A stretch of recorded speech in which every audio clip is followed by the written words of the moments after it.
తెలంగాణ రాష్ట్ర ప్రభుత్వం ప్రతిష్టాత్మకంగా తలపెట్టిన ప్రజాపాలన ప్రగతి ప్రణాళిక కార్యక్రమంలో భాగంగా ఆదివారం పెద్దపల్లి మున్సిపల్ డంపింగ్ యార్డ్ వద్ద DRCC dry resource collection centre వద్ద తడి పొడి చెత్తను వేరు చేసే పద్ధతిని మున్సిపల్ కమిషనర్ ఆకుల వెంకటేష్, మున్సిపల్ చైర్మన్ నుగిళ్ల మల్లయ్యకి కౌన్సిలర్లకి వివరించారు. ఈ సందర్భంగా కమిషనర్ మాట్లాడుతూ రాష్ట్ర ప్రభుత్వం నిర్వహిస్తున్న ప్రజాపాలన ప్రగతి ప్రణాళికలో భాగంగా డిఆర్సీసీ సెంటర్ ని సందర్శించడం జరిగిందని, పెద్దపల్లి పట్టణ ప్రజలు తమ యొక్క ఇండ్లలో వెళ్లే చెత్తను తడి పొడి చెత్తగా వేరు చేసి మీ వద్దకు వచ్చే మా మున్సిపల్ సిబ్బందికి అందించాలని, అలాగే మీ ఇంటి వద్ద నుంచి వచ్చిన చెత్తను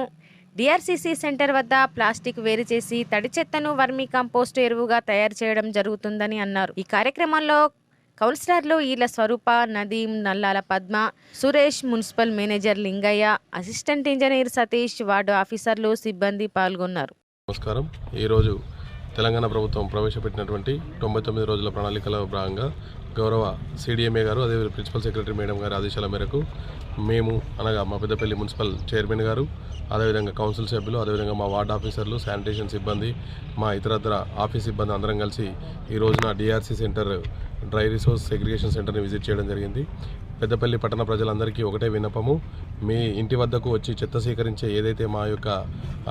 కార్మికులు ఉన్నారో వాళ్ళందరికీ కూడా, పారిశుద్ధ కార్మికులకు మీరు తడి చెత్త పొడి చెత్త వేరు చేసి అందించి పెద్దపల్లి పట్టణం స్వచ్ఛతంగా ఉండడానికి